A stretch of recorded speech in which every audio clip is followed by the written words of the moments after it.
This is Agent 41. I've spotted the enemy encampment coming in for approach. Switching to copter mode. Oh God, I hate it. Here we go. Oh God, I hate that. Oh my back. I'm gonna have to see the chiropractor in the morning. Ah!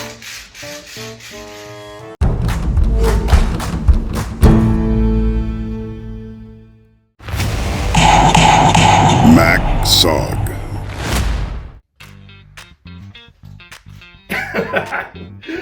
What's up, my dude? Today on SOG Adventure International, we reviewed the Max Steel MX-99 Helijet from Mattel. Let's get cracking. Ah, my back. Oh. You know, in this hobby, since Hasbro stopped making stuff for the G.I. Joe line, all of us collectors have always looked for new and exciting stuff to add to our collection that would work with our figures. And you don't have to look very far than the Mattel Max Steel line. Now that line, I believe, came out in the late 90s, early 2000s. And I gotta say, Mattel really hit it out the park with that Max Steel line. There was so many great vehicles and play sets, figure sets, villains and everything, that it's a great resource if you wanted to add to your G.I. Joe Adventure Team line. And here today I have the MX-99 Helijet. Now, I discovered this some time ago from my buddy Angelo de Annabelle's comic book series for his G.I. Joe's collection and his photo stories. And I saw this and I looked it up, and it turns out it was from the Mattel Max Steel line. It's a very interesting line that they have, in that everything they design usually has a multi-function. And this one has a very neat, innovative, well-designed feature. And that is that it can transform into like a mini, I guess, helijet. So all you have to do is to put this, like pivot this down, and there is a locking tab right here that locks down to this main fuselage. And you just put it down. It's spring loaded, so it locks in place, and everything pivots in the desired position.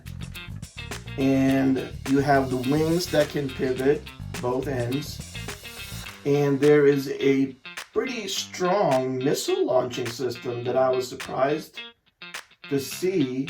You know, usually for kids, they don't usually have it like a pretty strong springs in these missile launching features, but this one does. And as you can see, I'm even having trouble finding where the button is, so well hidden.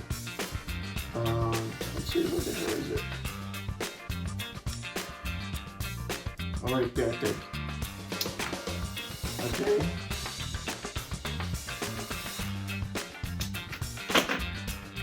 And basically it's underneath that little jet thruster thingamabob right there.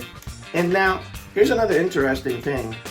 The propellers will fold, and it will lock on its own tabs when it's in helijet form.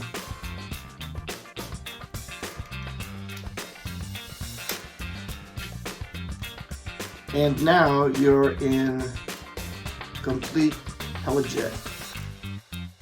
And I love how they put a pistol grip at the bottom.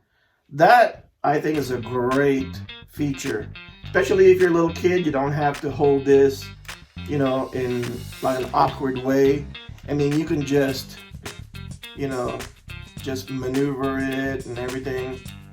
I can imagine this is great for the green screen guy. All I gotta do is wear a green glove, and the pistol grip will literally disappear, and you can just green screen your way through your story. And to launch or to activate the helicopter mode, there's this lever on the side, kind of reminiscent of like the safety on a firearm, like a pistol. And all you have to do is push it, and everything is done for you. Now, from the opening, you could tell it's, you know, it's quite a shock if it was real. But you know, toys don't get hurt, right? But here we go. 1, 2, 3. Isn't that neat? That is just that never gets old. And to activate the propeller, there you press this little trigger here. Man, that is a great feature. It kind of reminds me of the helicopter rotor feature on the original Adventure Team helicopter, albeit it's on the side. But this is much more handy, I gotta say. And for a kid, I can imagine, you know, your fingers won't get as tired. The pull is very easy, and look at that. Talk about detail. It looks very futuristic. And then you have this clear cylinder here with engine details, and you can just imagine it being some sort of like high-tech engine. So you can apply this to anything like a modern helicopter or something space age. So for all you guys that do Super Joe and 12-inch formats, you know, and I know you guys are out there. Jeff Shearer, I'm talking to you. This is a great addition. And piloting today's helijet is none other than our very own Agent 41. Again, quick plug to The Mystery of the Demon's Eye movie that's currently playing. This is his transport in the movie. This is his means of transport. So watch out for that. It's a quick shot, but it just illustrates the high-tech capabilities of our Axis agents and the forces of Axis.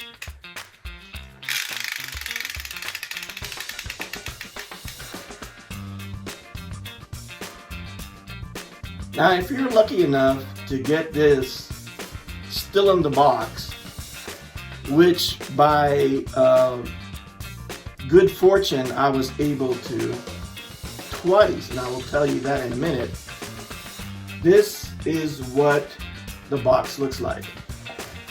You've got good old Max Steel over there, and the jet with all of its decals applied. It shows you the transformation features, and in the back it details all of the features, the functions, and everything. And now there was an interesting story behind this that was passed on to me by a viewer, one of our Facebook followers, in that there was a recall on these due to just, I think, some of the, there was, I think, a comic book, if I'm not mistaken, that portrayed either an enemy aircraft or this aircraft running into a building. And of course, as you know, that is around the time when 9/11 happened. So they had to recall some of this stuff. So that's an interesting tidbit. Now, this one, it is mint in the box, but it is an open box. as the seller told me. So in the box, this is what you will get. It will be packaged like that. You have your instructions, your assembly instructions, but pretty much everything is already assembled. The main components you just have to snap on, like the wings and like minor parts, the canopy and the propellers, but no major assembly required. It does come with all the decals, and I believe that is the storybook right there. So this one is one of those ones that got away, that was not recalled. So I don't know, maybe that's a little collector's item. Anyway, another interesting story was when I first bought this set. I was really excited because I got it for a real bargain. And you know, as some purchases of ours go on good old eBay, sometimes it gets misdelivered or lost. Well, in the case of my first purchase, which is this one in this box right here, it got lost. It was misdelivered because, you know, I think all of us have gone through it where, you know, you track your package and then you see the status as delivered, but you never got a package, right? So that's always a nerve-wracking thing when you buy stuff online, especially on eBay. And you know, I kind of chalked it up as lost, and unfortunately when I contacted the seller, you know, I mean, it's not his fault, right? You know, that the mailman misdelivers something, and I just chalked it up as lost, you know, because it was a while before I actually got it. We opened the case, and you know, oftentimes when we do that, we don't hear back with any kind of satisfactory news, and usually we just write it off as a loss. So that was a while, and so, but I needed one for my video story, so I bought another one, and that's this one. Also in the box, I paid slightly higher for it, which kind of was really something that really miffed me. But you know, I had to bite the bullet. It was just slightly more, and I think it was like $40-some, and I got this one for like mid $30 range shipped. So not too bad, especially for what you get. It's very durable. I love the way the Mattel line makes stuff, because they know parts that kids break. So things like the machine gun, it's made of a softer, flexible plastic. And same thing with the wing. And it's beautifully done, because you see the plastic that they use. It's kind of a soft vinyl material that's over molded onto another piece of plastic, which I would guess is the same as this material here. And it has a really modern look to it. And I don't know, I'm not planning on putting the decals on, because, you know, I think it's a little garish once you have it all on.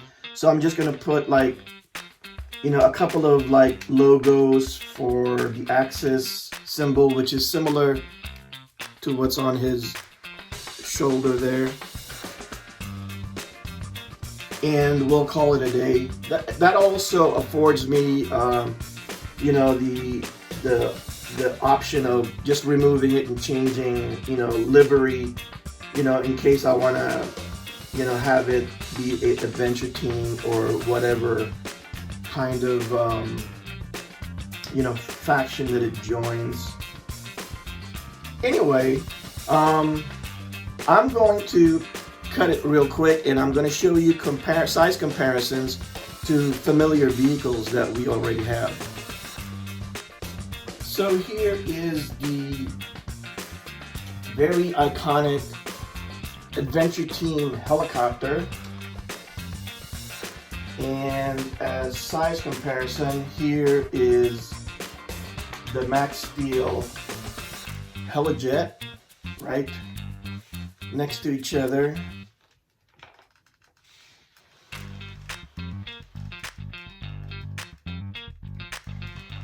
It's pretty comparable.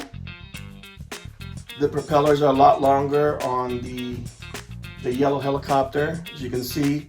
And of course, there's the tail boom, which this does not have. But, I imagine you have jets that control your axis this way, so it prevents it from auto rotation. And another vehicle from the same line that I also really love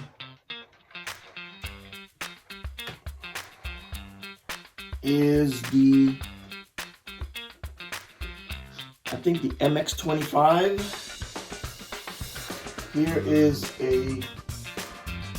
my MX-99 jet that I've modified with landing gears, reminiscent to those mini jets that was sold in the 1970s in that famous James Bond movie where he flew a mini jet through a hangar.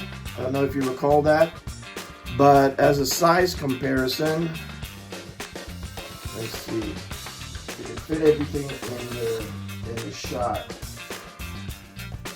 That is the Helijet, and that is the MX-99 jet.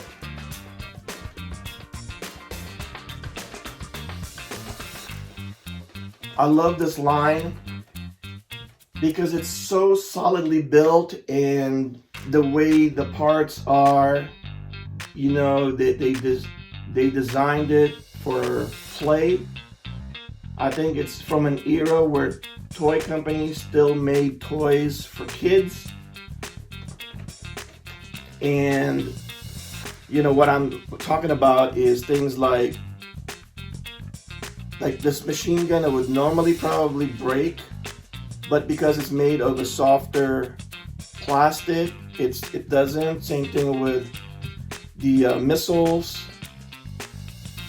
And I'll tell you, when you get these, it's so very easy to modify and customize. And as you can see, it doesn't take that much. My custom decals kind of really dress it up. And that's the MX-99 Helijet from Mattel. Like I said, the Max Steel line is a great source for vehicles and sets that you can add to your G.I. Joe Adventure Team line. It's unfortunate that companies like Hasbro no longer see these 12-inch figure and the format viable. And I don't really blame them. Kids today are different, and they're not like the kids from back in our time. And I don't mean that as an insult. We're just different. Back then people played kids played outside. We loved going outside and play, and on top of that, it's the culture too. Everything from the TV shows and just the culture in general, supported toys like this. And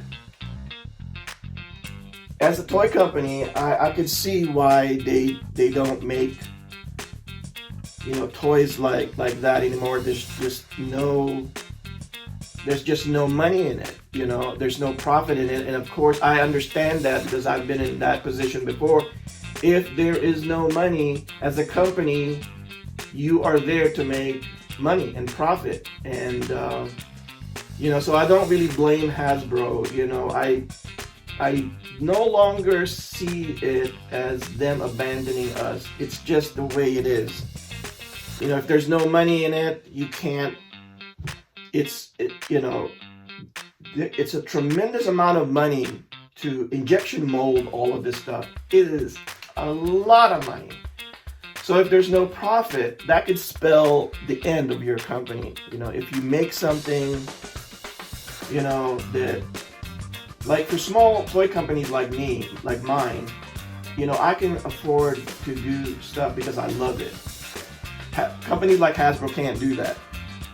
They have to answer to their stockholders and, you know, to the profit margin. And you know, I've heard from experts before, when asked the question, you know, what will it take to bring back